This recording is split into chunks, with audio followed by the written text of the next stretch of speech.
Hello and welcome to another episode of Stand Out in 60 Seconds.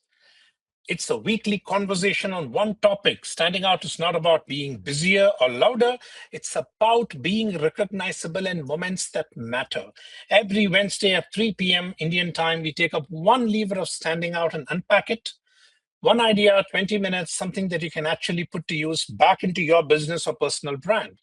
We've already covered the levers of image, ideas, positioning, customer stories, game mechanics, killing hesitation, segmentation, and touch points. Today, we have Tejas Jhaveri with us, a serial entrepreneur, founder of Mintmore, a B2B lead generation company. He has spent over 12 years building and scaling outbound engines on LinkedIn, cold emails. He has generated over $80 million in pipeline and revenue for clients globally. And I came to know of Tejas through the Growth CEO Connect by the Ascent Foundation. And he is out here to talk to us how to stand out through intelligent lead automation. Welcome, Tejas. Hi, Praveen. Very excited to be here, and thanks for having me on the show today. Super Absolutely. excited. Lovely. Absolutely. So here's Great. a low full toss question for you. What is intelligent lead automation and how does it actually help someone stand out rather than just stay visible? Right. So I think most people use LinkedIn and emails to kind of reach out to people. I think what intelligent automation is, it automates the whole process autonomously. Today with the power of AI agents, we can give the AI agent a final goal. That the final goal is I want to connect with people who are a part of my ideal customer profile.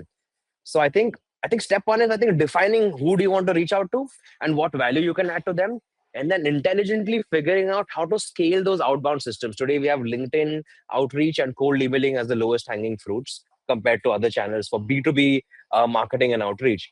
And I think AI agents today are at such a evolved stage where they have a brain of their own.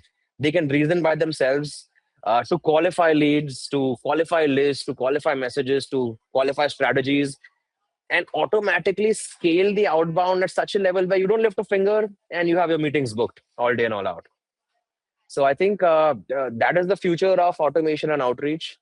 Today, with voice and video coming in, it's a lot more penetrative and a lot more easier for us to stand out by cloning a voice, cloning a video, sending dynamic kind of videos and voice notes to multiple people so you stand out. So I think that's Yes, the future of sounds intelligent automation.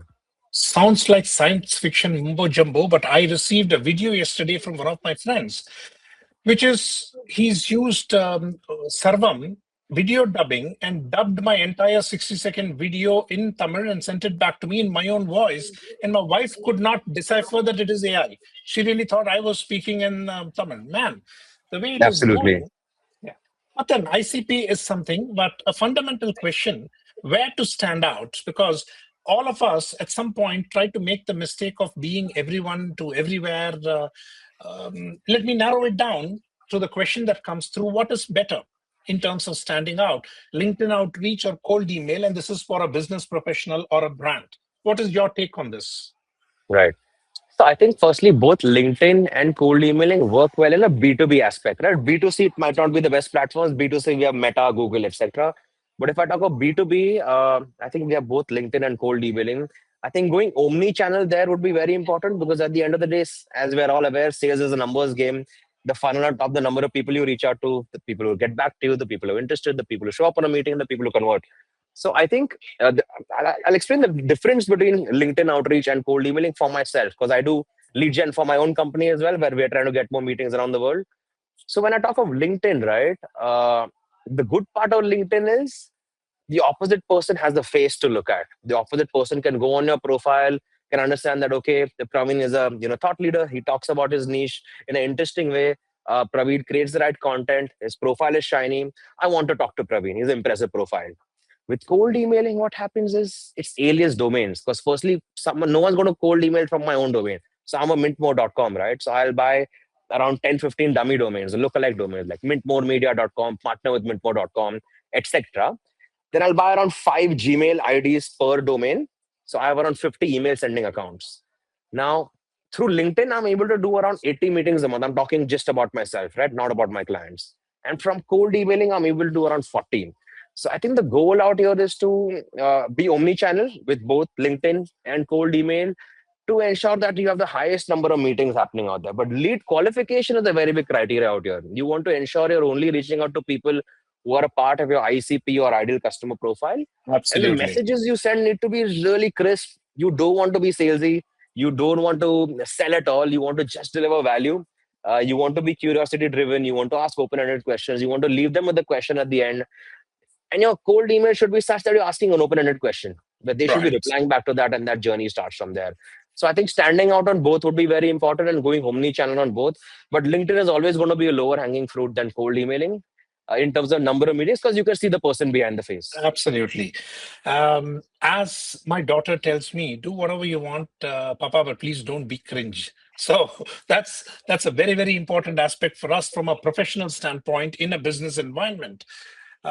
Here's a question to you. How does a modern LinkedIn funnel actually look like in 2026, an intelligent funnel? Talk about it. Right. Show us if you can. Sure. Perfect. So let me quickly show you a funnel. I'll just share my screen. Give me like a few seconds, please. Maybe 5, 7 seconds. Sharing my screen. And while he does that, all those listening in, if you have questions, put it in the chat window and we'll get the questions in. So I hope you guys can see my screen. Yeah. Yes. Awesome. So LinkedIn, if you have LinkedIn Premium, guys, you can send 200 connection requests a week with a note. You can't do more than that, right? But you need to have LinkedIn Premium to be able to do that. So I think step one is the limit on LinkedIn is 800, right? So you can't send more than 800 connection requests in a month.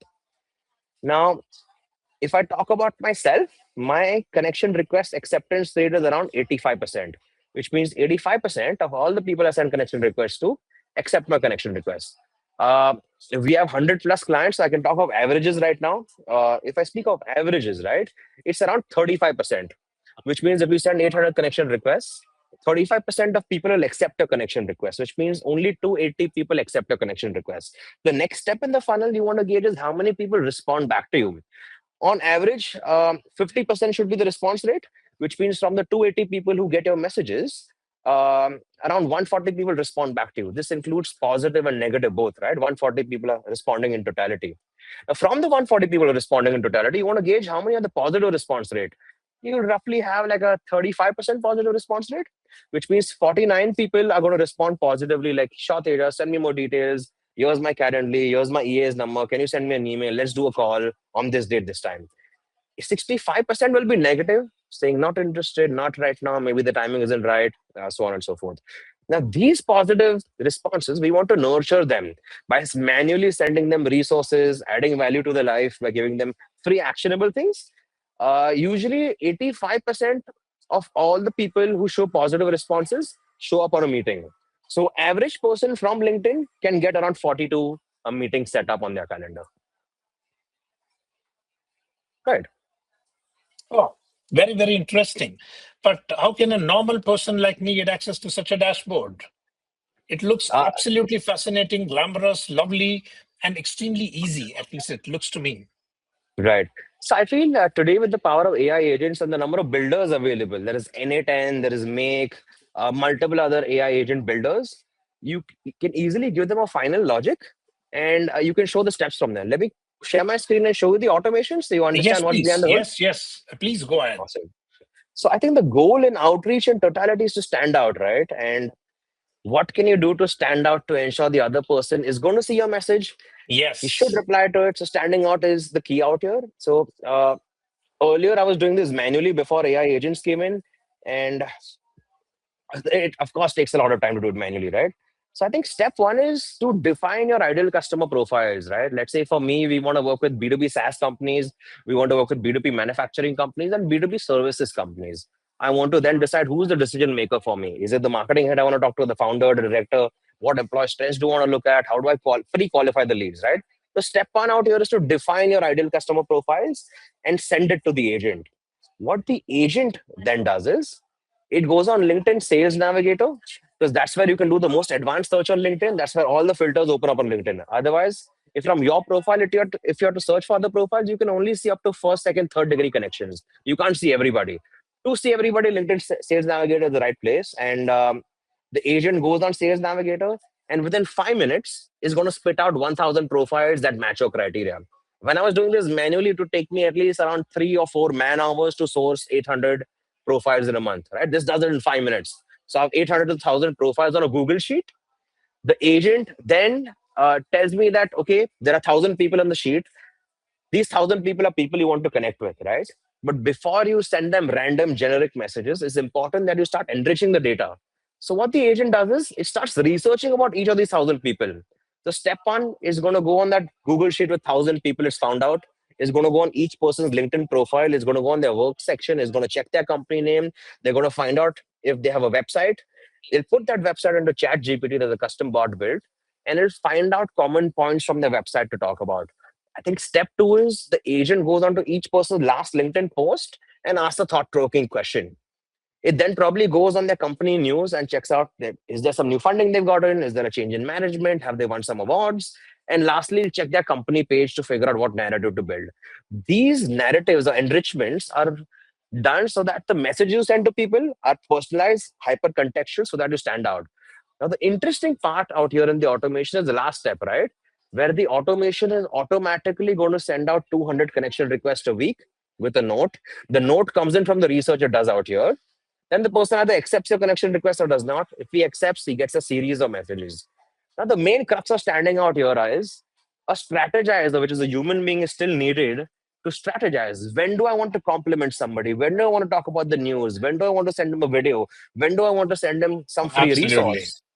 Now imagine this, Praveen, on your LinkedIn, everybody sends you text messages. Suddenly there's a Right. guy called Tejas, and Tejas sends you a voice note. Tejas's voice note is guaranteed going to stand out, right? Right. Because everyone sends you text messages. You will surely hear Tejas's voice note. You may not reply to that's secondary. You will surely hear Yes. it. So what the automation now can do is, as you mentioned in the beginning, we can use 11 Labs, Synthesia, and a lot of AI tools to clone voice and clone our face. And Yes. our AI agent automatically, based on the research it does out here, is going to send dynamic voice notes to 1,000 people.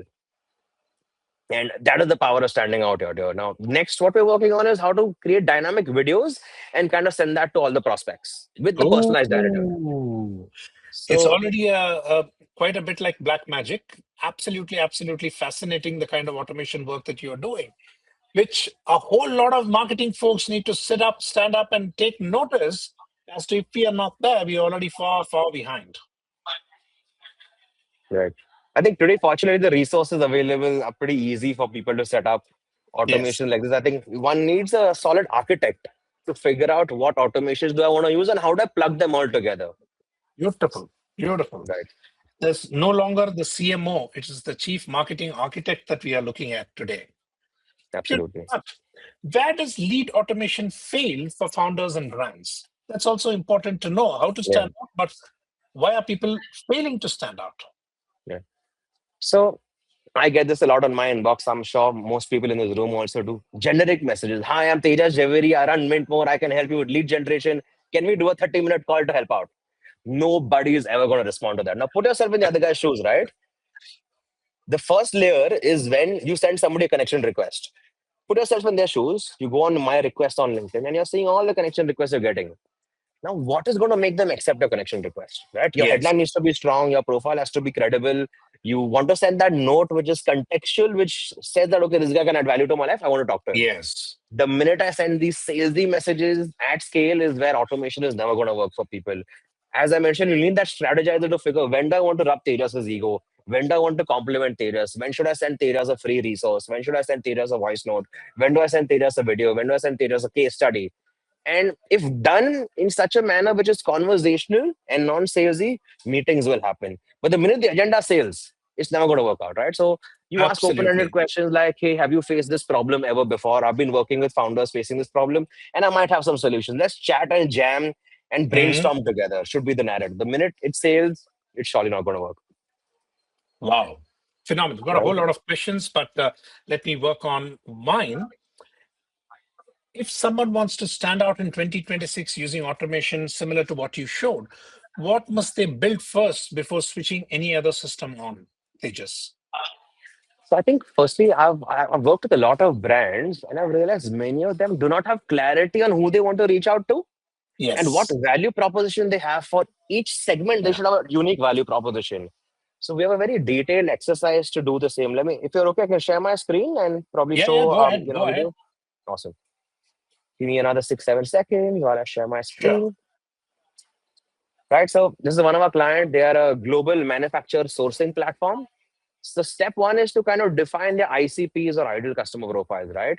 Now, for them, ideal customer profiles are architects, interior designers, real estate developers, corporate office owners, hospitals, schools, etc. Now, we want to go into depth of what geography, what should be the company size, how many employees should Hmm. your customer have, who's the right decision maker, is the purchase manager, the marketing manager, the CEO, what are the goals, the objectives from your offering with this ICP? What's motivating them to buy from you? What are the objection handling questions that each ICP can ask uniquely to you? What to do after this is a very important step, right? Now I've listed on all the ICPs they have out here. You can't reach out to all of them, right? It's Yes. important for us to prioritize them. Now there's a certain prioritized framework which works well, which is one is who has a higher appetite to pay between interior designers, hospitality owners, real estate, so on and so forth. For which ICP do you have more of a frequency of a use case? Hmm. Which ICP have you done most work with in the past? Which ICP will give you a higher deal value compared to another one? And which ICP is the easiest to convert? Wherever your answers are highest for all should be your lowest hanging fruit and the one you should start with. Now, this is step one, right? Step two is to create like a value proposition document for all these ICPs. Again, the same ICPs I've listed on Nice. out here, right? Now, it's important for us to identify that what is the functional pain point we solve for each ICP. And the functional pain point should be uniquely different. What is the financial pain point we're solving for each ICP? Hmm. Hmm. What is the emotional pain point? Whether it's we're relieving them from stress, Beautiful. giving them more time. Basis this, what is the uh, tangible outcomes each ICP will have from your offering? What is the intangible or emotional outcomes? And what is the business impact?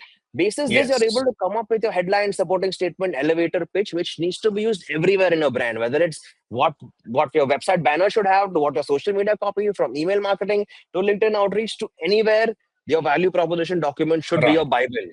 And I see Right. that a lot of companies don't have that clarity on what value they're adding uniquely to each ICP and who should they deliver with. Ooh. So I think that was Beautifully, beautifully put. What a amazing learning here that you are not everything to everybody. You are something specific, either emotional or financial, to that specific ICP.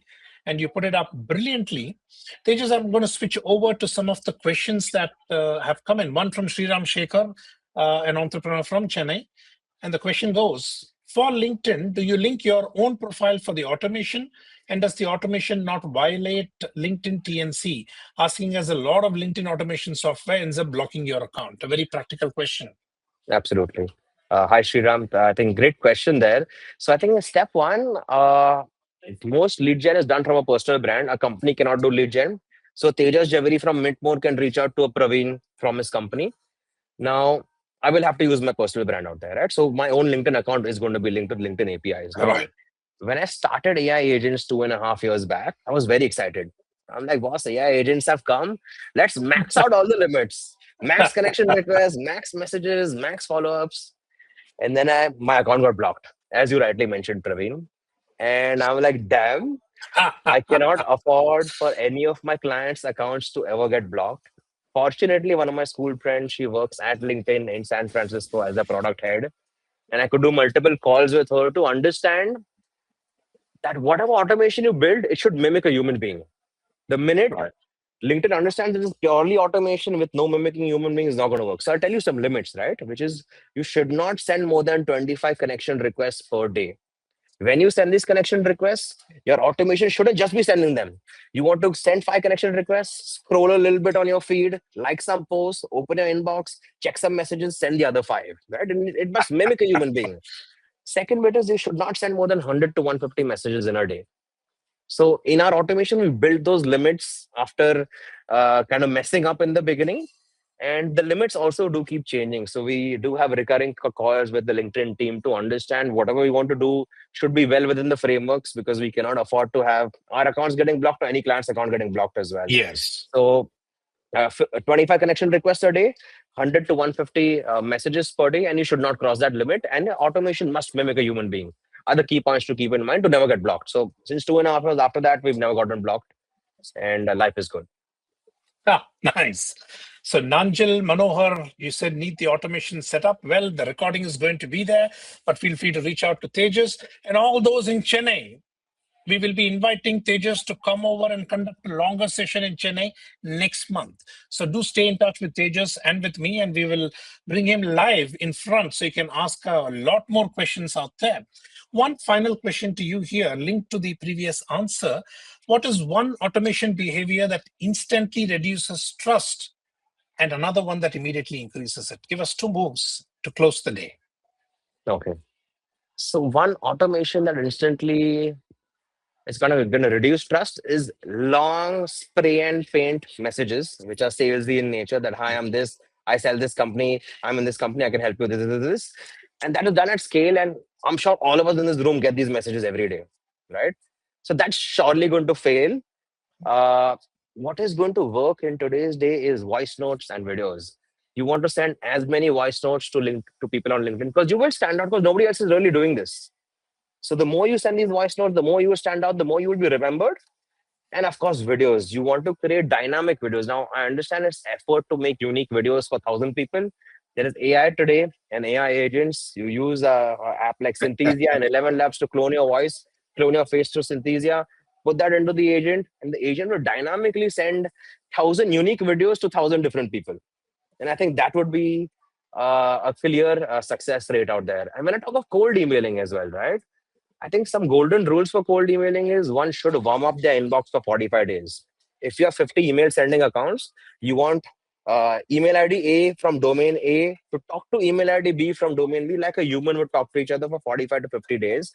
What this will help with is your deliverability will go high. Whenever anyone sends emails, cold emails, you should not send from your own domain. You use dummy domains. You should not have no hyperlinks. You should not have no images. Your cold email shouldn't be more than 1 or 2 lines. Imagine this: you want to talk to your LinkedIn or cold email prospects like you're talking to your friend, not like you're talking to your customer. It should be like you're talking to your friend. Only that's what's going to build trust. That's what's going to have as many meetings and the ripple effect of revenue from there. But the big problem, Tejas, is most of them are using LinkedIn only to talk to friends. So there's so much more that we can do from standing out. Well, here are my notes. ICP, ICP, ICP. If you're not clear, then there's no way you're going to stand out. Use AI agents, work with LinkedIn Navigator, become a chief marketing architect, stand out through voice notes and videos because that's still virgin territory. Strategizer is still a human, regardless of all the intelligent systems that you can build. When to send what, you will need to crack it. And whenever you send it like a human to human, mimic a human being, and a whole lot of statistics from your side. Tejas, lovely having you as a guest. This is a 20-minute quick rapid fire. And boy, I am absolutely flabbergasted with the way the industry is heading and all the magic that you are doing.